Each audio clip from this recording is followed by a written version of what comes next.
The cruel evil returns.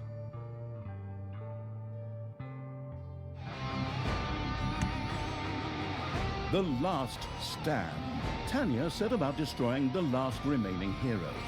Amongst others, her stepbrother Tristan. Once upon a time, long, long ago in, well, you know the rest, the absolute evil had, in the fabulous predecessor to this game, taken over the entire overworld with its creatures. Now it spent its time on debauched parties and... Wait a minute. The entire overworld? No! One small village of indomitable heroes still held out against the invaders. The unamused evil was beside itself with rage. But all this was about to change once and for all, because the remote controlling evil sent its most vicious general into the field, the dark elf Talia.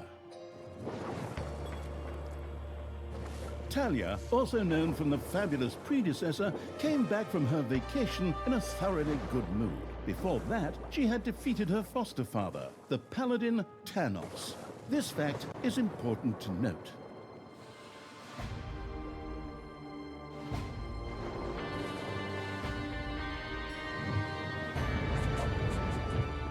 For this last remaining village of heroes was protected by none other than Tristan, foster son of Thanos and Talia's stepbrother. This proud warrior in shining, his handsome heroic chest accentuating armor, was the last glimmer of hope for the forces of good.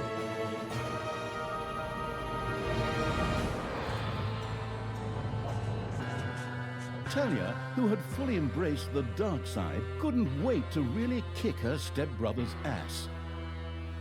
And so our story begins.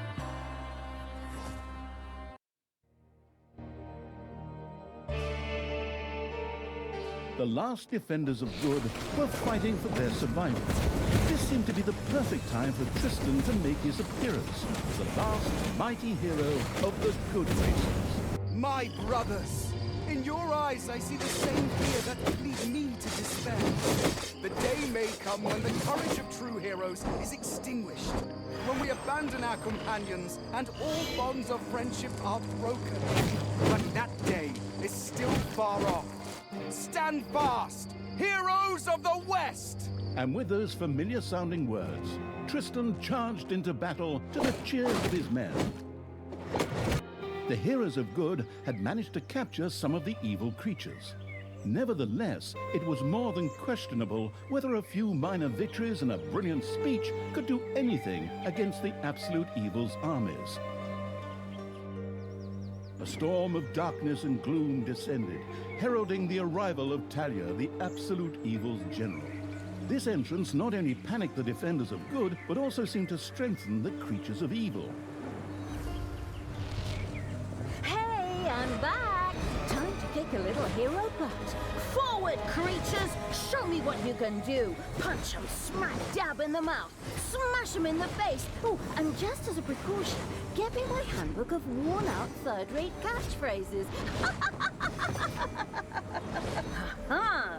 If my eyes don't deceive me, that's my stupid stepbrother Tristan over there too, just waiting for me to lovingly put his head on a spear. Ha! Today is gonna be a good day. Talia seemed to be very sure of victory.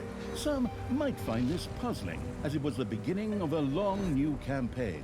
But okay, maybe the rest of the missions are nothing but a string of debauched victory celebrations, who knows?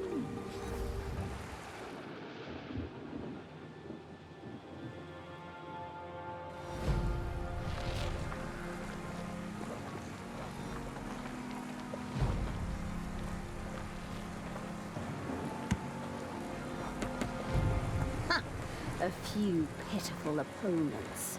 I'm gonna massacre you. If I can just remember how that works again. Fortunately, Talia's instincts took over at this point, something which wannabe pro gamers often refer to as auto-attack. Talia also remembered that she had a few skills that she could invoke whenever she felt like it. Oh, right!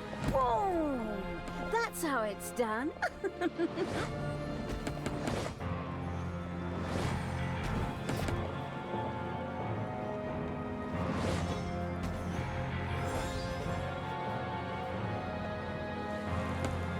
Talia's mighty storm once again stood at her disposal.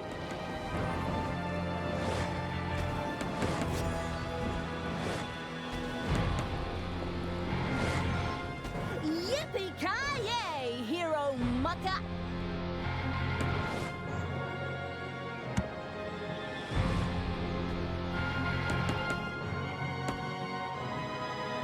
Hey, did someone actually cage my subordinates? Ah, forget that. I'm the only one who's allowed to do that. Time to bust these things open. Pulverize them. Nuke 'em!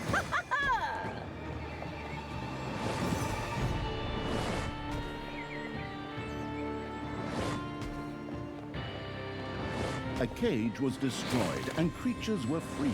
Talia had freed all the creatures. Not to be outdone by her stepbrother, she too gave a brilliant speech. Speech?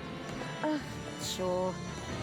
Creatures! Time to punch the do-gooders right in the kisser! Forward! Punch 'em in the face, kick 'em in the shins, break their belt buckles so they trip on their pants! Yes, very inspiring.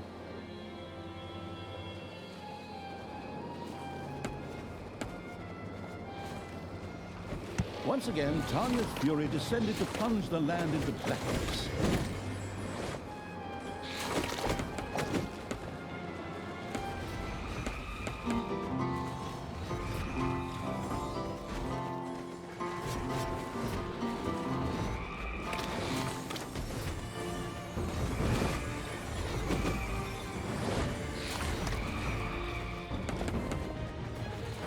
Talia had reached the center of battle. With another brilliant speech, she goaded her creatures on one more time. Another speech? Oh. Ding dong, the hero's dead. Better go? Honestly, I don't know if I can work with you like this. After Talia's words, the creatures surged forward and flocked to their linguistically under-talented leader, or would like to, but the defenses on the left and right flanks made progress impossible. Talia had to destroy them in order to receive further support.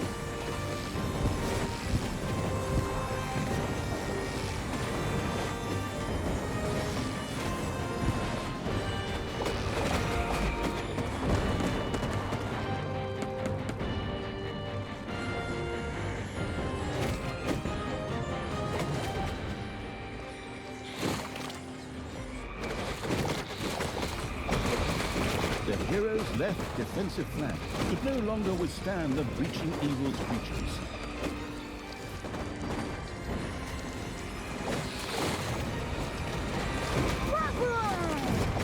Dead heroes!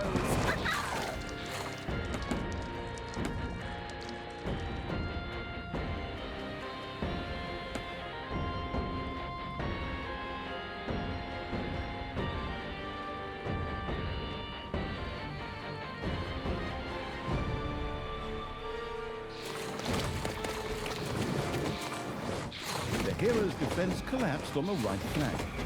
The monstrous evil's creatures flocked to Talia. Excellent. I can always use more cannon fodder. I mean, loyal subordinates.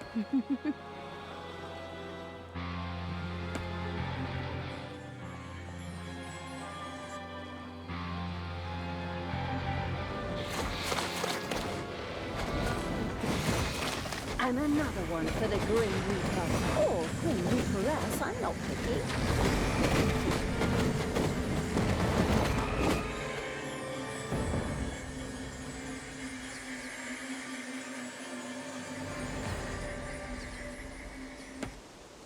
Talia, stepsister! You dare to show your face here after killing our foster father! Yeah. Is that a trick question? You can see I'm here. Thanos deserved what he got. And I thought to myself, hey, like father, like son. You will pay for your deeds, sister. The light will protect me.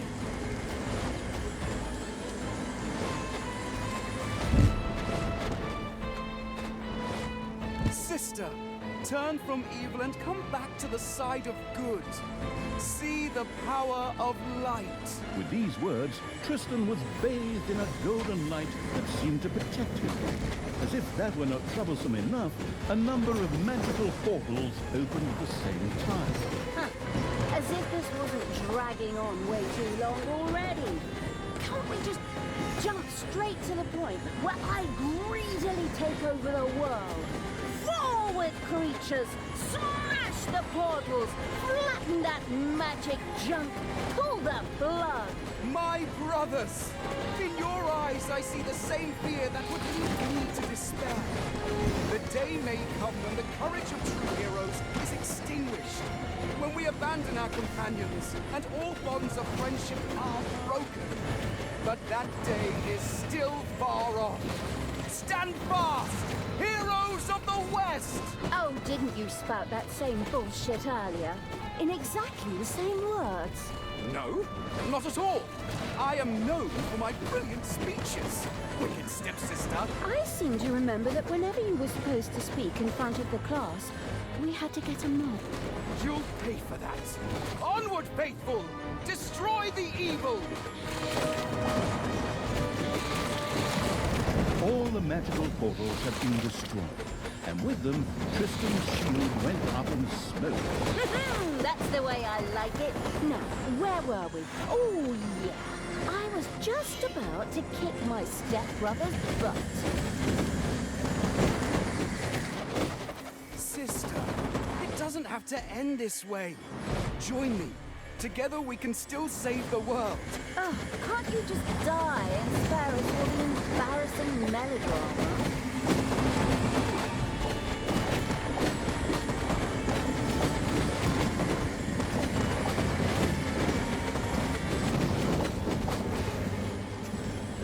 Talia, this isn't the end. We'll meet again.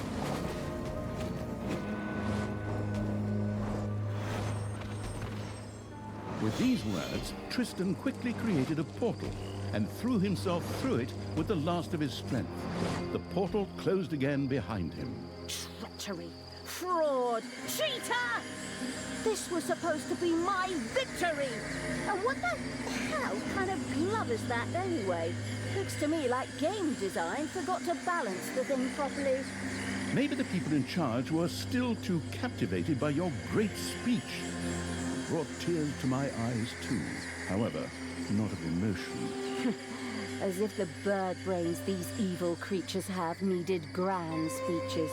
A few skulls to bash in, and the social calendar for the evening is filled. Well, each to their own. But apparently, Tristan had suffered a mishap, as the aforementioned magic glove still lay in the place where it was last used. It would seem that he had accidentally lost it. Wonderful. This thing is just what I need. Très chic. I'll, just grab that right away. And so our story begins.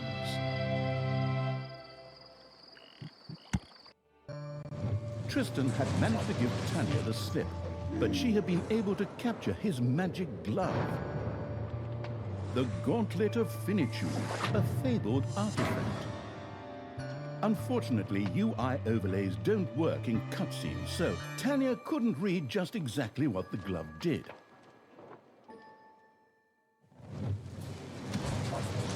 Nevertheless, she proudly presented it to the absolute evil in its form as the Dungeon Lord. And so misfortune took its course, because at the same time, Talia wanted to demonstrate how loudly she could snap her fingers. But this snap, which would go down in the history books as the Dungeon Lord snap, unleashed horrific forces that were discharged into the Dungeon Lord himself. As Tanya rose to her feet, the gauntlet had disappeared, and the Dungeon Lord lay dying. Viewers often began to cry at this point, because it made them think back to the last really good superhero movie. Talia mourned for about 5 seconds. Talia had shattered the realms of good and served them onto the absolute evil on a silver platter, while it had actually done nothing at all. So Talia now became the absolute ruler. She had no clue about how to rule, but more than made up for it with hubris and consistently ignoring glaring problems. In addition, she surrounded herself with a staff of incompetent advisors. What could possibly go wrong? 10 minutes later, Tristan had captured Talia, locked her in a cage, and put the armies of absolute evil to flight.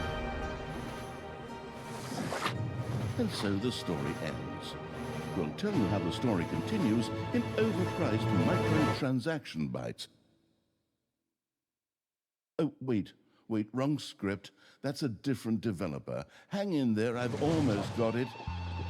While Talia was ignominiously taken away, the unused essence of absolute evil continued to float through the ether. It wasn't about to admit defeat that easily, but for evil to triumph once again, it needed Talia back, for better or for worse. And so the swirling essence of absolute evil set about commanding the perplexed-looking chaotic hordes and freeing Talia. Hammer time. Round 2. The essence of absolute evil held the essence of...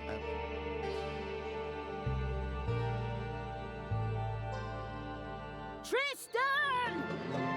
Let me out of this damned cage, you stupid little good elf. Otherwise, I'll have a hard time wringing your scrawny neck. What the hell do you want from me anyway? Talia, stepsister, your deplorable deeds must not go unpunished. You have slain our foster father, Tanos, a blasphemous affront to our goddess, whom you, to top it all off, have also slain. But we will have plenty of time to argue on our journey. I am here for the stone. Brynhild, if you please. You know you can, you little cutie. Oi! Go on, you lazy locks. Get that destroyer of worlds class hammer going.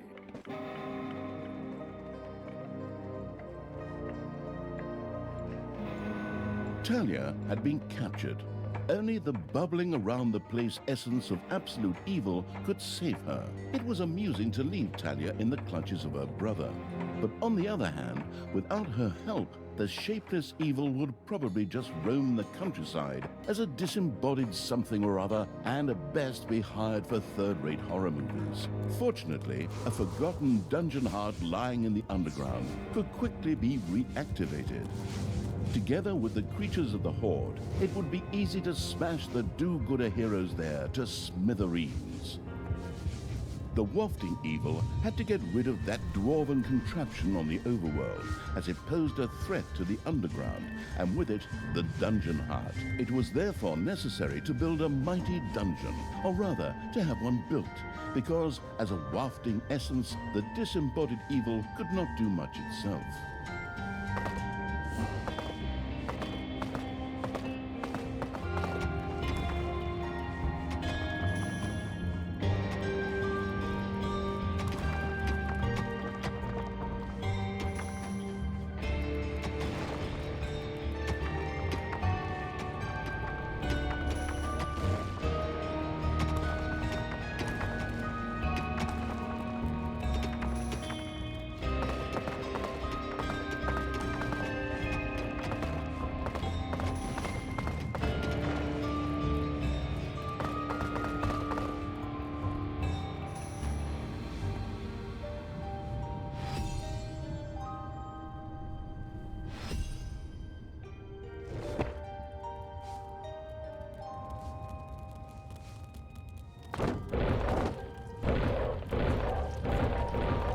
Gold-hungry evil had built a treasury. The meager amount that could be stored in the throne room was simply not even close to enough for a proper gold bath.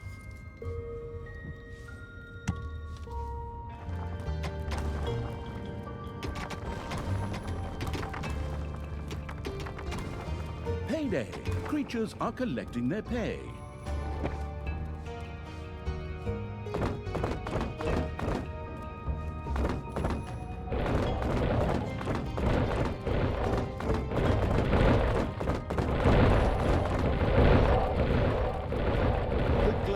loving evil had built a gobbler farm.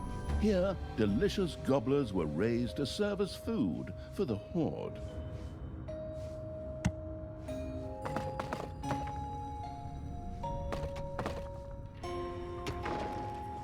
Oi! How long is this stone thing going to take, lads? Snookums and I weren't planning on dying of old age here. I sure hope not, because I have a whole different set of plans for just how you lot are gonna die here.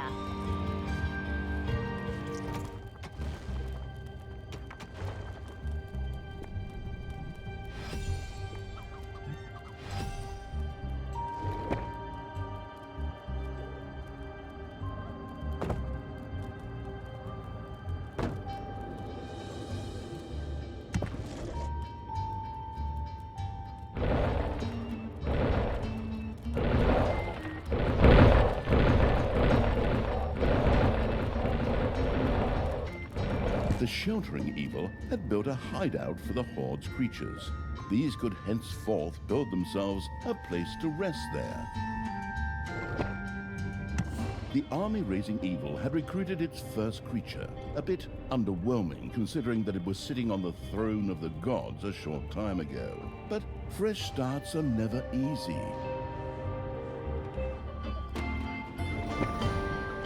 The evilest evil could use the Hand of Terror, not only to intervene, but also to lend its little snots the impetus they needed by giving them a spirited slap.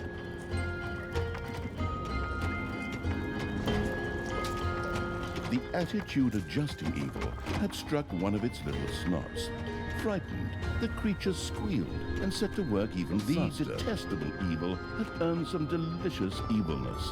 Excellent things could be done with it, such as exploring new stuff. However, first, a place had to be found where the evilness could be stored. The absolute evil quickly built a vault of evilness.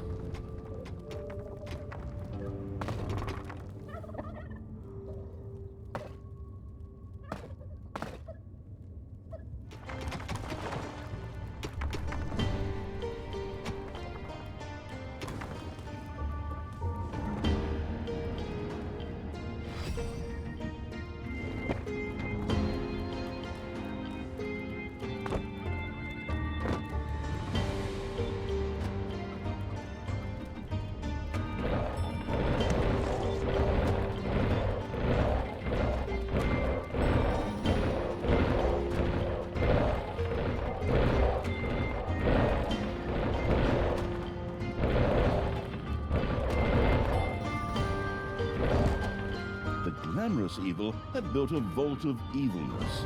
This allowed it to henceforth store evilness and use it. Oi! No need to sit around being lazy when we could be picking up a little gold while we're here, eh? On you go, lads! Grab the nearest gold vein. Sooner or later, the greedy dwarves would dig their way into the dungeon. The perfidious evil used a workshop to prepare traps to stop the gold-stealing dwarves in their tracks.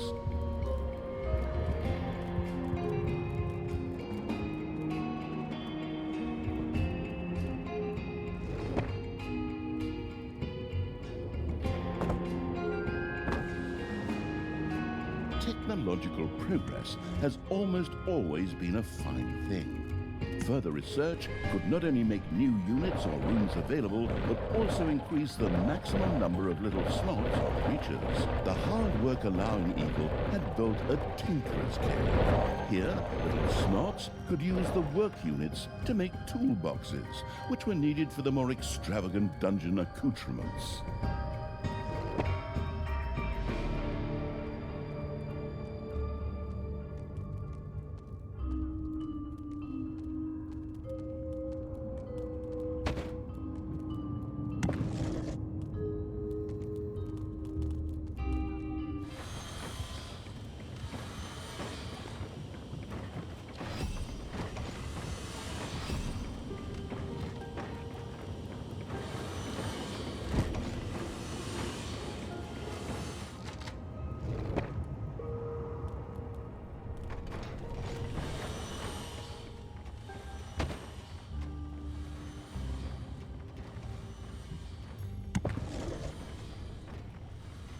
destroyed. Oi! Something dug into my little gold mine. Yeah! They had to be loose skulls are at best used as toilet paper holders in a lavatory. Okay, boys! Tear this joint to the ground! Dwarves had opened a passage into the dungeon. The little snots immediately executed Order 67, as they had been instructed to do by Talia in such a case, which meant that they ran through the dungeon with their arms flapping wildly. At the same time, they opened the secret trap cache, so that the tricky evil could give the dwarves a very warm welcome.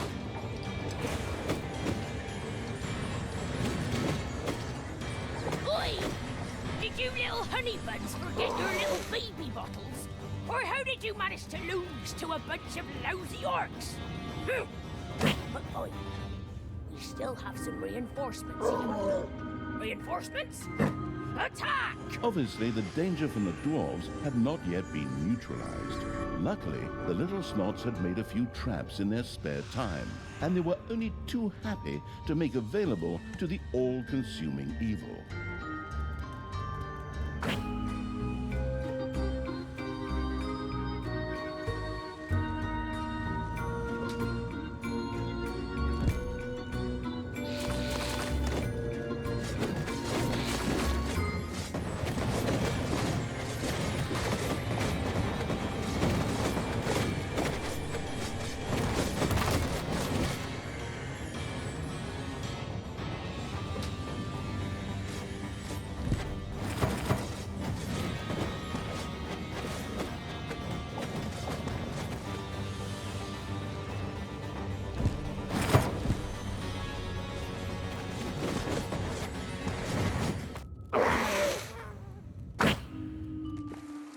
The absolute evil's creatures blinked a little as they stepped into the glaring light of the sun. Finally, they could lay waste not only to the boring corridors of the dungeon, but also to the lush green meadows of the overworld.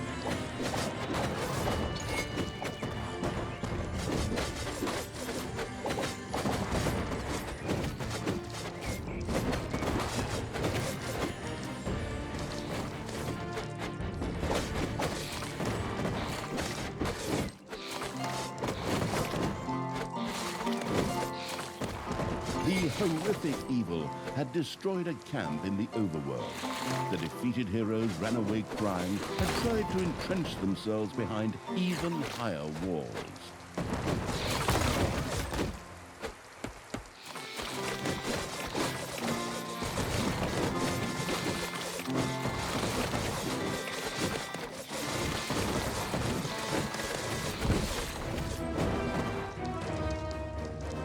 The dwarven equipment spectacularly went up in flames, which was rather odd, as the creatures had only been hitting the thing with their weapons. But fine, perhaps horde weapons were made of flint. Yet the distraction provided by the dwarven intervention had shifted the destruction-loving evil's focus long enough for Talia and her stepbrother Tristan to disappear into the distance. With an imaginary sigh, the staggering evil took one last look around before setting off in pursuit. The path led to the Hellwoods, an eerie place claimed by the demonic creatures of the underworld.